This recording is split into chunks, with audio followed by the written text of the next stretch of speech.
नमस्कार मेरे प्यारे साथियों, आप सभी को स्वागत है हमारे YouTube channel ARHS study point में। जैसा कि हम आपको बता रहे हैं कि आज की इस वीडियो में सामान्य विज्ञान के 20 प्रश्न ऐसे बताने जा रहे हैं जो कि बहुत ही महत्वपूर्ण है, और इस वीडियो को स्किप ना करेंगे और वीडियो को लास्ट तक देखेंगे। और एक खास बात यह है कि इस वीडियो का जो भी है क्वेश्चन, उनका सारा का सारा का PDF आपको मिलेगा, और PDF सभी को मिलेगा। PDF के लिए नीचे हमारे व्हाट्सएप चैनल से जुड़ जाएंगे, उसमें आपको PDF प्रोवाइड कर दिया जाएगा। ठीक है, आगे बढ़ते हैं। आइए, आपका पहला सवाल है कि आयरन सर्वाधिक मात्रा में पाया जाता है, तो किसमें पाया जाता है भाई? तो ये पालक में पाया जाता है। ठीक है, अगला सवाल है दूसरा कि मीना माता रोग क्या होता है? मीना माता रोग क्या होता है? ये किस चीज में पाया जाता है? तो ये जल में पाया जाता है। ठीक है, आगे की ओर बढ़ते हैं।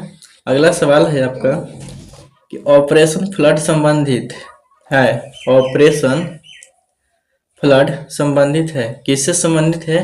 तो ये दूध विकास से। ठीक है, अगला सवाल है आपका कि भारत में हरित क्रांति के जन्मदाता हैं। भारत में हरित क्रांति के जन्मदाता हैं, तो कौन है भाई? तो ये है MS स्वामीनाथन। कौन है? MS स्वामीनाथन। चलिए आगे की ओर बढ़ते हैं।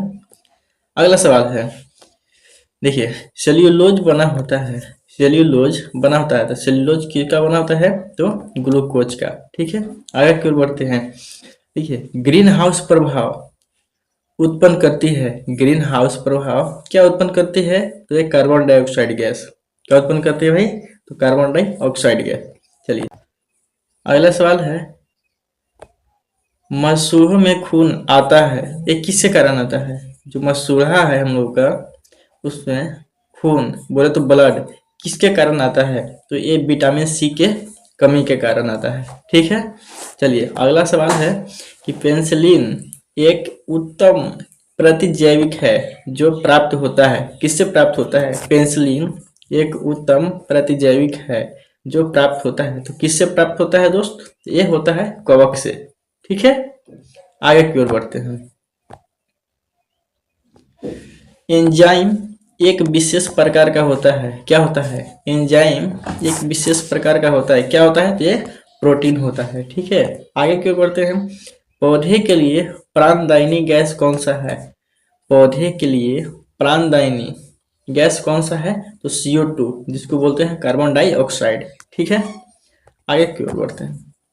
अगला सवाल है, कोशिका भित्ति होती है।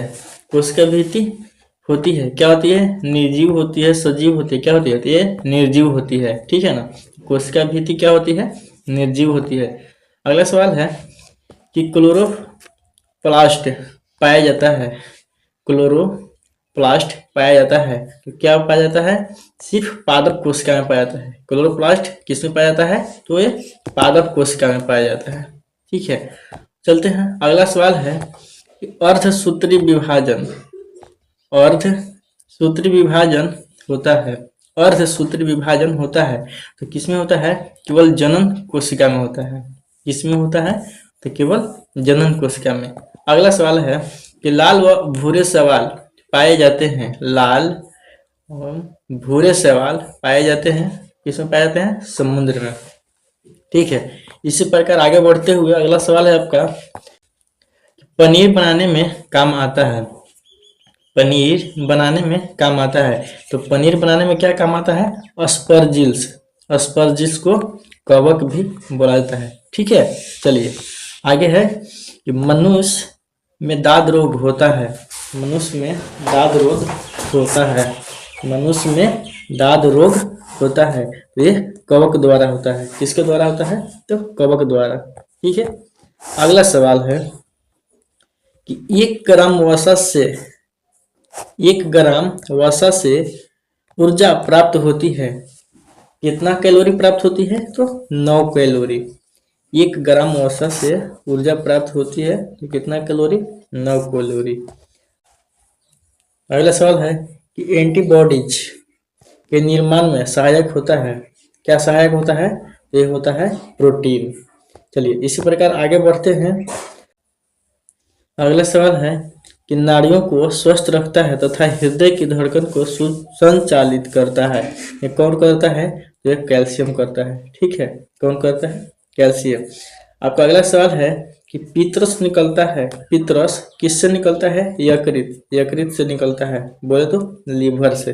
ठीक है, तो दोस्त आज की इस वीडियो में इतना ही, मिलते हैं अगले वीडियो में, तब तक के लिए धन्यवाद।